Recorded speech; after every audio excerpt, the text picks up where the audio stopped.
இது சென்னை அசோக் நகரில் உள்ள அரசு பள்ளியில் பரம்பொருள் அறக்கட்டளையைச் சேர்ந்த ஆன்மீக சொற்பொழிவாளர் மகாவிஷ்ணு பேசிய பேச்சுக்கள் மூட நம்பிக்கை தரமானது, பிற்போக்குத்தனமானது என்று பல்வேறு தரப்பினரும் புகார் தெரிவித்திருக்கிறார்கள். அது மட்டுமின்றி இப்போது அவர் ஆஸ்திரேலியாவிலிருந்து விமான நிலையத்திற்கு வந்திருப்பதை ஒட்டி அங்கு குடியுரிமைத்துறை அதிகாரிகள், இமிகிரேஷன் அதிகாரிகள் முன்னிலையில் சைதாப்பேட்டை உதவி ஆணையர் சீனிவாசன் உள்ளிட்ட காவல்துறையினர் இப்போது மகாவிஷ்ணுவிடம் விசாரணை நடத்தி வருகிறார்கள். அவர் பேசிய பேச்சு மற்றும் 2 பள்ளிக்கூடங்களில் அவரது உரை நிகழ்ந்த போது என்னென்ன கருத்துக்களை கூறினார் என்றும், அசோக் நகரில் உள்ள அந்த பள்ளியில் பார்வையற்ற மாற்றுத்திறனாளியிடம் அவர் வாக்குவாதத்தில் ஈடுபட்டது மற்றும் அவர் பேசிய அம்சங்கள் உள்ளிட்ட பல்வேறு கருத்துக்கள், புகார்கள் தொடர்பாகவும் மகாவிஷ்ணுவிடம் விமான நிலையத்தில் வைத்து இப்போது காவல்துறையினர் விசாரணை நடத்தி வருகிறார்கள். விமான நிலையத்திலிருந்து அவரை சைதாப்பேட்டை காவல் நிலையத்திற்கு அழைத்துச் செல்வார்கள் என்று எதிர்பார்க்கப்படுகிறது. சென்னை விமான நிலையத்தில் அவர் வந்த விமானம் தரையிறங்கிய சூழ்நிலையில்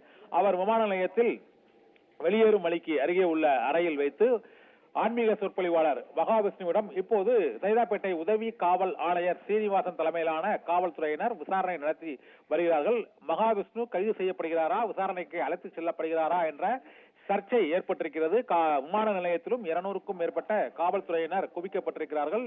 நேற்றே அவர் இந்த சர்ச்சை பேச்சு விவகாரம், கண்டனங்கள், புகார் ஆகியவை எழுந்த உடனேயே அவர் ஆஸ்திரேலியாவுக்கு சென்றிருந்த மகாவிஷ்ணு ஒரு வீடியோ பதிவை வெளியிட்டிருந்தார். அதில் பள்ளிக்கல்வித்துறை அமைச்சர் அன்பில் மகேஷ் பொய்யாமொழியை நேரில் சந்தித்து தாம் விளக்கம் அளிக்க இருக்கிறேன் என்றும், நாளை மதியம் 1:15 மணி அளவில் தாம் சென்னை வருவேன் என்றும் கூறினார். அதுபோல அந்த விமானத்தில் தற்போது சென்னை திரும்பி இருக்கிறார் மகாவிஷ்ணு. அவரிடம் இமிகிரேஷன் அதிகாரிகள் முன்னிலையில் சென்னை மாநகர சைதாப்பேட்டை காவல்துறை உதவி ஆணையர் சீனிவாசன் தலைமையிலான காவல்துறையினர் இப்போது விசாரணை நடத்தி வருகிறார்கள். இந்த விசாரணைக்கு பின்னர் அவர் கைது செய்யப்படுவாரா அல்லது விசாரணைக்கு பின் நிபந்தனையின் அடிப்படையில் விடுவிக்கப்படுவாரா, அமைச்சர் அன்பில் மகேஷ் பொய்யாமொழியை நேரில் சந்தித்து அவர் விளக்கம் அளிப்பாரா என்று பல்வேறு கேள்விகள் எழுந்துள்ளன.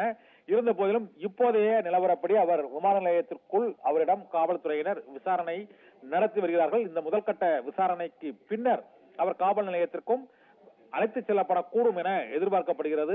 சைதாப்பேட்டை அல்லது அடையாறு காவல் நிலையங்களுக்கு அவர் அழைத்து செல்லப்படக்கூடும் என எதிர்பார்க்கப்படுகிறது. அதன் பின்னர் அவர் நிபந்தனை ஜாமீனில் ஒருவேளை விடுவிக்கப்பட்டாலும் அவர் பள்ளிக்கல்வித்துறை அமைச்சர் அன்பில் மகேஷ் பொய்யாமொழியை சந்திக்க அனுமதிக்கப்படுவாரா என்ற கேள்வியும் எழுந்திருக்கிறது. சென்னை அசோக் நகர் பள்ளியில் மாற்றுத்திறனாளி ஆசிரியருடன் ஆன்மீக சொற்பொழிவாளர் மகாவிஷ்ணு பேசிய அந்த வாக்குவாதம் மற்றும் அவர் மாற்றுத்திறனாளி ஆசிரியரின் கருத்துக்கு எதிராக அவர் பேசியது, மேலும் அங்கு மாணவிகளிடையே அவர் ஆற்றிய உரையில் பல்வேறு சர்ச்சைக்குரிய கருத்துக்கள் இருந்தது ஆகியவை தொடர்பாக புகார்கள் எழுந்த சூழ்நிலையில்தான் பள்ளிக்கல்வித்துறை அமைச்சர் அன்பில் மகேஷ் பொய்யாமொழி அந்த பள்ளிக்கு நேரடியாகவே சென்று பள்ளிக்கல்வித்துறை அதிகாரிகளும் நேரடியாக சென்று விசாரணை நடத்தி இருக்கிறார்கள். தலைமை ஆசிரியர்கள் இடமாற்றம் செய்யப்பட்டிருக்கிறார்கள்.